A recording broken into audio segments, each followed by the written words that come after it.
trabajo que, como es lógico, se suspendía en los meses lluviosos. Por enumerar, existían muchos de ellos: el del Aceitunero en la calle Huerto y parte de la calle Betis, el del Mataó y el Pi en la calle Hornos, nunca mejor denominada, el de la Mora entre la calle Tinajerías y carretera de la Puebla, y ya entre la carretera y el río, el de Antúnez, Vajilla, el Guapo y el Canalero. En los terrenos llamados del Cajilón y un poco más allá, tocando los montes de la Puebla, estaba la ladrillera de la Tirabeca, con un sistema de cochura distinto. Frente a Villa Pepita se construyeron los hornos de Vicente Ortega, Naranjita, además del de Ruiz.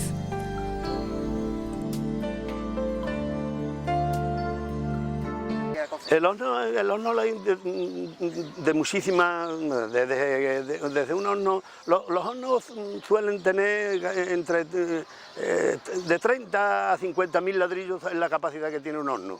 De los más pequeños que haya por ahí hará unos 30.000 ladrillos y de los mayores pues 45 o 50.000 ladrillos. ¿Y cómo se fabrica un horno? Porque un ladrillo, sí, yo también tuve que hacer unos cuantos. Le hice donde está la barriada de San José, le hice a Pajilla unos, le hice donde está la bonificadora, hice otro, hice dos en nuestro. Un horno es hacer ¿qué te diría yo a ti? Un frigorífico, hacerle una pared por dentro, una pared por fuera y un relleno en medio para que guarde el calor, con una superficie bastante ancha para que esa temperatura que se crea dentro no llegue nunca a molestar el frío que haga afuera. Eso es un horno de ladrillo. Si te lo comparo con eso, con el aislante de una nevera para guardar el frío. Nada más que en grandes dimensiones, porque un horno, cualquier horno de estos tiene un diámetro que de una pared a otra tiene 5 metros o 4,5, según la capacidad del horno. Y de esa pared de dentro a la de fuera hay un relleno que es de tierra, para guardar el calor. En algunos sitios hasta más de 1 metro de espesor de la pared de dentro a la de fuera. Y eso es un horno de ladrillo, simplemente. ¿Y está hecho de ladrillo también? Está de eso, hombre, tiene que estar hecho de ladrillo.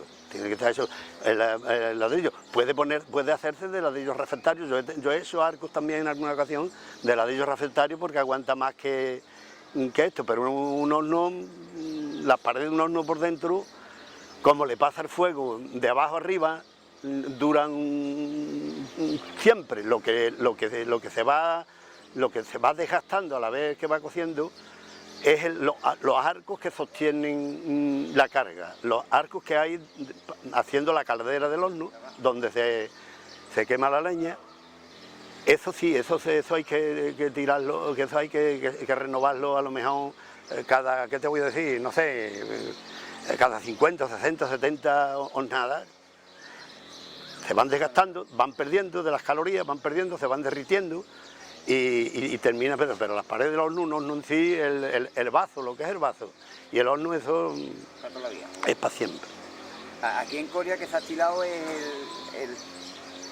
horno árabe. El árabe ese, el primitivo, el que se hace, el que tiene esa caldera debajo con los arcos cuadrados, que los ha habido cuadrados, pero mayoritariamente son redondos, y eso. Unos arcos que forman como especie de una parrilla, para que el fuego pase a través de esa parrilla, los arcos, el ladrillo va encima de los arcos y la leña debajo, que se alimenta por una boquita que tiene. Aquí el horno de la ladrillera era otro tipo de horno. Ese era eso es un horno continuo. Ese es un tipo de horno que es una galería que da la huerta. Y entonces esa no se cose por debajo, esa se le va pasando por unos huecos que tiene arriba y con un tiro que tiene de un aspirador va tirando del fuego en vez de abajo hacia arriba, como es un horno de estos que por su propio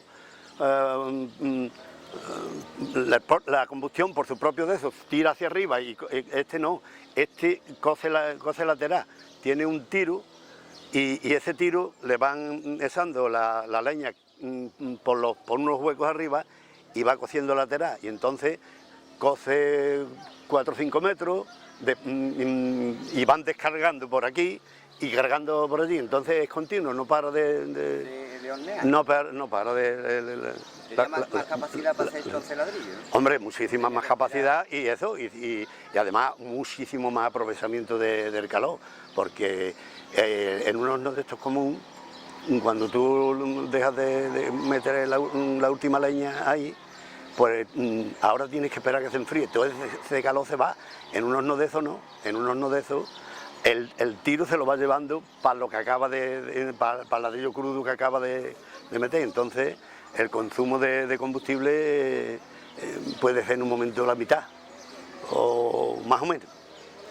Yo tengo nociones de que aquí se construyó un horno que le decían la goleta. La goleta está aquí, la tenemos aquí enfrente. Ajá, sí. La goleta, si apuntas para allá, está ahí, que es lo de Callejón. Ese es un horno, el horno de más capacidad que ha tenido Coria. No Coria, sino yo creo que, según tengo yo datos de por ahí, en toda ni en Triana ni en ningún sitio, porque este señor este era un señor que tenía un barco, y entonces tenía un barco, una goleta, y entonces este llevaba ladrillo a Marruecos y por ahí, entonces hizo un horno para que tuviese la carga de la goleta, no tener que esperar a cocer 2 hornos o 3, entonces hizo ese horno con una capacidad y equivalente a la goleta, que está estipulado en unos 100.000 ladrillos, y ese se apagó, o sea, se dejó de cocer porque eso es una barbaridad, ¿comprendí? Es una barbaridad para todos los efectos, porque cocer esa mole de ladrillo es muy complicado, porque entre otras cosas el ladrillo es muy difícil, el ladrillo cuesta muchísimos años para aprender a cocer, a que salgan bien. Eso cuesta muchísimos años de experiencia. Esa gente que están ahí cociendo ladrillo, eso no se aprende en 2 días. Y como no hay libros que te lo enseñen, lo tienes que aprender allí masacando en el tajo, diríamos. Hay que mantener una temperatura, hay que Exactamente, eso la leña se va metiendo periódicamente.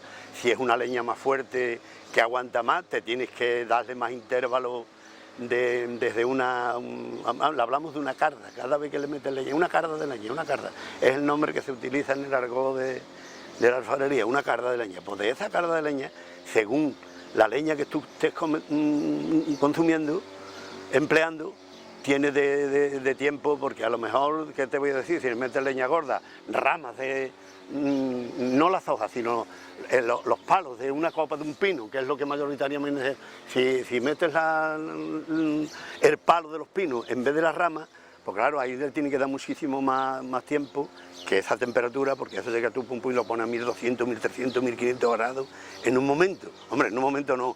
Empieza de menor a mayor, pero cuando ya alcanza la temperatura que puede tener una caldera de un horno que está en 1200, 1300 o 1400 grados, pues cuando le metes leña, para que no te funda lo que está arriba, para que no te funda los arcos, incluso el ladrillo, pues le tiene que dar un espacio de tiempo. Uno puede oscilar a lo mejor entre 10, incluso entre 10 o 30 o 35 o 40 minutos, según lo que estés quemando. Hemos hablado que había muchos hornos en Coria del Río, además todo a lo largo del río Guadalquivir, muy cercano a ellos. Derecha e izquierda. Empezando desde Villa Pepita, donde había hornos también. ¿Recuerda usted cómo eran? ¿Cuántos hornos, los nombres de, porque se habla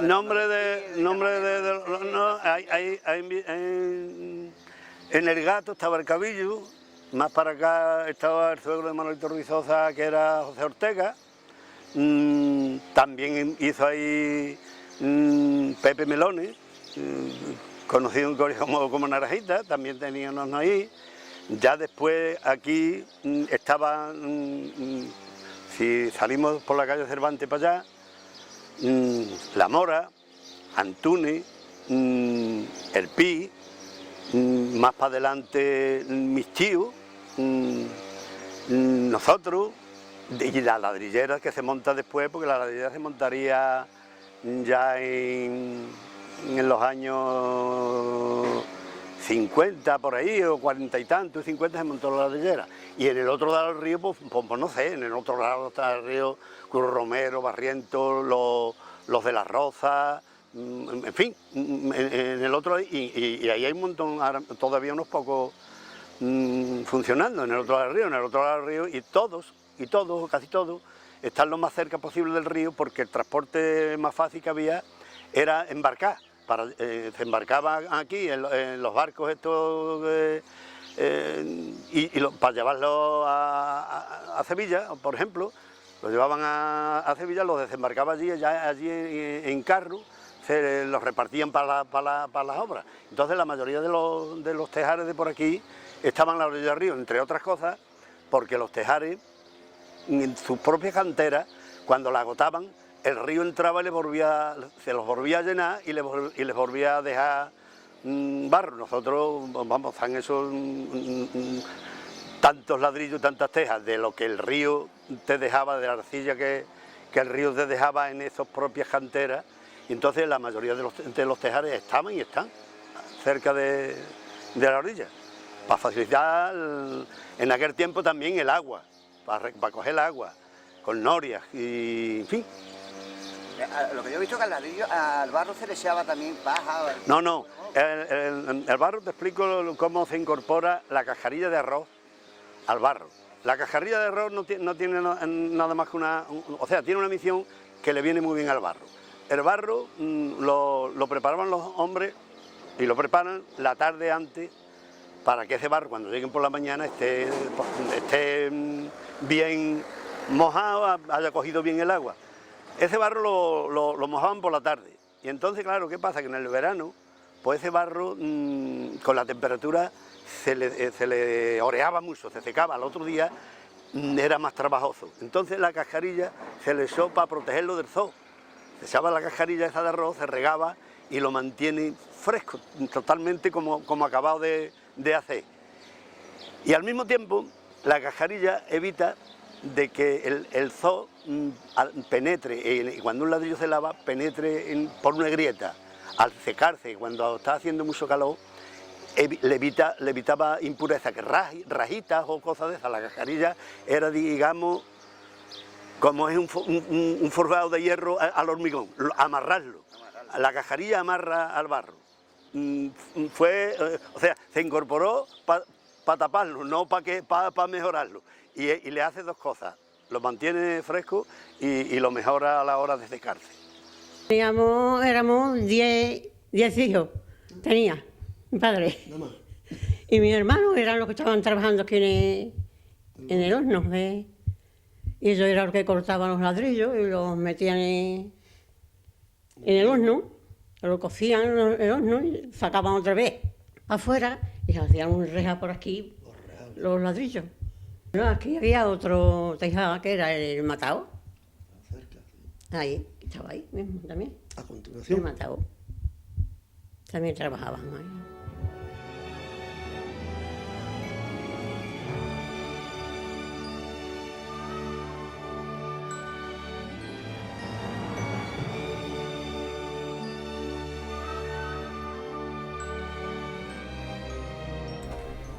Los ladrilleros son los lejanos herederos de los hombres que sustentaron las milenarias culturas fluviales de la tierra. Pertenecían a la común estirpe de los habitantes de las culturas del barro y de la arcilla, modeladores constantes de la vida, orígenes de todo. Prolongan aquí aquellas otras formas de cultura que hace ya muchos siglos afloraron en la planura infinita de la Mesopotamia. Portaban en sus hombros el producto de muchas factorías asentadas en las orillas del gran río, aquel al que todos llamaron ladrillo coreano. Un ladrillo sólido, consistente, rústico, demandado en todos los espacios y los tiempos, en torno al cual se gestó una cultura fabril que dispersó por las márgenes del Guadalquivir como remedos de pequeñas mastabas orientales, los hornos. El duro laboreo del ladrillero no ignoraba a los niños, que todos los esfuerzos fueron necesarios en aquellos tiempos de muchas carencias. Con esas largas ristas de pesados ladrillos iban y venían corriendo ágilmente por los entornos de las ladrilleras. Son parte de nosotros, aunque ya no podamos contemplarlo, subiendo por maderas estrechas hasta la borda de los barcos. Son nuestro pasado, somos también ellos mismos. aunque no lo sepamos. ¿Cómo estaba el cielo? Teníamos, aquí donde estamos nosotros ahora mismo, cuando estaban los vientos aquí reinantes, como son de poniente, cuando estábamos cociendo 3 o 4 hornos a la paz, porque entre todos los tejares esos que yo te nombro ahí, desde la esquina de Campito hacia Puebla, pues ahí tendría que haber lo menos 14 o 16 hornos de ladrillo de eso, entre los 4 o 5 tejares que habíamos allí. Siempre había 1 o 2 echando humo en el verano. Y aquí en el paseo llegaba el humo de los hornos, llegaba a todo por las tardes, con los vientos esos del sur, el paseo de Coria estaba impregnado de ese humo. Por otra parte, un humo que te subes y te metes en medio de él, lo respiras y no... Tizna, pero no a la respiración no le hace nada. ¿Visto qué cosa más curiosa? No sé por qué, si es que pasa por ese panal, que es ese montón de andanas de ladrillo que hay, que van ahí siendo como un filtro. Cuando el humo sale por arriba, no sale blanco ni negro, sale completamente negro. Y entonces ese humo te metes tú en medio de él y lo respiras y no te molesta. Lo que sí tizna, termina tiznando. Y eso, ¿qué te digo? Como siempre había en los 3 o 4 o 5 meses de verano, en lo más fuerte de verano, ahí había siempre 2 o 3 hornos echando humo. Ya los que quedan son los de aquel lado del río nada más. En aquel lado, en este lado no queda ninguno. En este lado yo fui el último que coció ladrillo aquí en este lado. Lo que sí es cierto, un oficio que ha dado tanto trabajo en Coria del Río, que ha sido emblemático en Coria. Hubo un tiempo, Joaquín, en el que una población bastante importante, la gente de mi generación, incluso más joven que yo, en Coria pasarían por los tejares de ladrillo en el verano, quizás un 40, un 50 o un 60% de los hombres en Coria. Coria, tú consultas a gente que tengan de 50 años para arriba, 60, 70, y un porcentaje muy elevado. Por lo menos la mitad de la población ha pasado por los tejares. Ten en cuenta que ponte tú 30 o 35 tejares que había en Coria, y con una media, nosotros éramos casi de los más pequeños, y necesitábamos 15 o 20 personas, el que fabricaba doble que nosotros, el otro. Pues había eso, no sé, tendré que pararme a decirte, pero un número importante de gente en los tejares. Niños, chavales, había muchísimos, porque empezaban primero acarreando ladrillo, y en fin, mucho. Y bueno, ¿qué ocurrió de aquellos años 60 ahora que casi ha desaparecido? Bueno, en el pueblo... Hombre, porque las construcciones han variado, ya un ladrillo taco no lo pone nada más uno que va a hacer una cosa rústica, un chalet, eso. Todas las construcciones, tú verás que las construcciones hoy no llevan ladrillo. No lleva casi de ladrillo, después a partir de los años 50 se impone la maquinaria, todo se hacía de ladrillo de máquina, de ladrillo hueco y eso. Entonces ya el ladrillo taco se queda antieconómico, porque un ladrillo taco, desde que salen las máquinas de hacer ladrillo hueco y eso, pues valen 2 o 3 veces menos que un ladrillo taco. Y entonces hoy incluso el hormigón está sustituyendo casi en un 100% al ladrillo. En un 100% no, porque ya se hacen muchas cosas, pero se hacen con ladrillo hueco. Entonces el ladrillo taco no se emplea nada más que para hacer un chalet, para unos arquitos, para un patio, para esto. Que de cualquier manera también en Coria hay una producción, no como, pero hay una buena producción todavía de ladrillo, y además los venden todos, porque en las urbanizaciones tú vas por ahí y ves muchas cosas de esas ladrillos. Fíjate este cerramiento que nosotros tenemos aquí en el parque, el montón de ladrillos tacos que tiene. Eso necesita, no sé, los millares de ladrillos que se han gastado aquí, pero esto necesita un tejado de esto que no sea muy grande, necesita casi el verano para hacer todo eso. Entonces, claro, como es un trabajo que es manual, no se fabrica en cantidad, pues todo lo que tienen esta gente ahí, pues o sea, que tienen salida, lo tienen vendido. Que el ladrillo coreano, el ladrillo taco, ha quedado para las cosas finas. Para las cosas, para 4 cosas de eso, para rústicas, para un chalet, para esto. Fíjate lo bonito que están eso.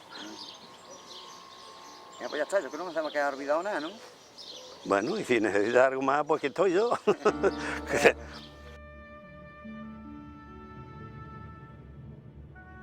Hombre, eso le echaban barro.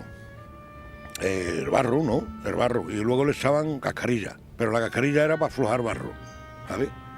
Entonces lo hacían la masa del ladrillo, pues, y la dejaban hasta el otro día. Y al otro día ya todo el barro ya se hacía todo igual, todo por igual, porque tenía un proceso para la pasta, ¿no? Para que se hiciera una pasta. Y entonces al otro día, cuando llegaban por la mañana, pues con el lazón lo iban picando y lo iban moviendo, moviendo, y luego con una tenea, se llamaban tenea. Con las teneas lo usaban el barro, hoy no, hoy lo usan con carrillo y eso, pero antes lo usaban con tenea. Tenea era una estera redonda, y la forraban de tela. Y entonces, antes de echar barro, la mojaban en el perezoso, que se llama, no un pilón, sino se llamaba el perezoso. La mojaban en el perezoso, y entonces cogían con las manos el barro y lo usaban en la tenea. En la otra, y cogían las dos, y cuando llegaba a donde estaba cortando ese, cogía y hacía así, la volcaba y no se pegaba el barro en la tenea. Por la tarde se metía el barro en agua y por la mañana se volvía, con una azán se volvía el barro para atrás. Y con los pies se machacaba el barro y se le hacía la pella. Y con tenea se echaba en los mantillos para cortarlo. Con 9 años estaba yo carreando ladrillos. Me ponía 2 ladrillos en el hombro, con 9 años. Señor. El taco se cargaba menos, el contrata algo más, el coreano algo más, según. En las cercanías del cauce del río Guadalquivir se sitúan industrias de ladrillo de tipo coreano. Son pequeñas industrias generalmente de un único propietario que posee una pala mecánica para la extracción de la arcilla que ha depositado el río y un horno para realizar el proceso de cocido de los ladrillos. En ellas trabajan el mismo propietario y varios trabajadores. Hombre, los niños de mi generación en Coria, vivíamos mucho en la zona del Prado, como aquí se le ha dicho siempre, y la zona del Paseo y del río. Y en aquella época de la infancia mía, el río tenía una serie de atractivos que al menos yo hoy me parece que ya no tiene, ¿no? Para los jóvenes, aparte del Paflu, del famoso Paflu, ¿no? Porque en esa época tenía el muelle de madera, que era una cosa atractivísima, tenía la travesía todavía a remo, tenía los talleres de carpintería de Ribera, ¿no? Con ese olor a brea cuando se quemaban para que los calafates hicieran su tarea, sobre todo en invierno. Tenía la llegada de la boyá, que venía de la dehesa y que nosotros veíamos desde esta orilla, veíamos llegar a la otra orilla del río, y tenía ese espectáculo que a mí me parecía fascinante, ¿no?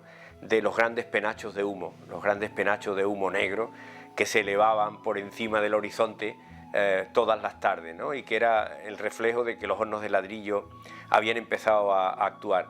Y no era solo el penacho, era también el olor, ¿no? A veces cuando el viento estaba de levante, el viento estaba de aquella orilla, el olor de la madera quemada, de la leña quemada, llegaba hasta todas las calles del pueblo y lo inundaba todo. Yo me parece que ese recuerdo sensorial, ¿no? De la mirada de los grandes penachos de humo y del olor de la madera quemada. Y luego, bueno, pues claro, las ladrilleras, sobre todo las que están en este lado del río, era la que uno veía más, ¿no? Todo ese conjunto de ladrilleras que había en lo que llamábamos la zona del Joyo de la Mora, ¿no? Que sí, que era la zona por la que yo por lo menos frecuentaba más, porque yo a aquel lado del río pues no iba tanto, ¿no? Y de todas maneras, cuando uno es niño y cuando uno está lejos de eso que dijo Cernuda, ¿no? De saber que el tiempo nos alcanza, uno no se da cuenta del valor que tienen todas esas cosas con las que convive, ¿no? Hasta que pasa el tiempo y uno la mira ya así un poco con la mirada un poquito nostálgica, y entonces sobrevalora incluso aquello que en aquellos años uno no atendía. Pero sí, recuerdo sobre todo de las ladrilleras, las humaredas negras de las tardes y el olor a leña quemada.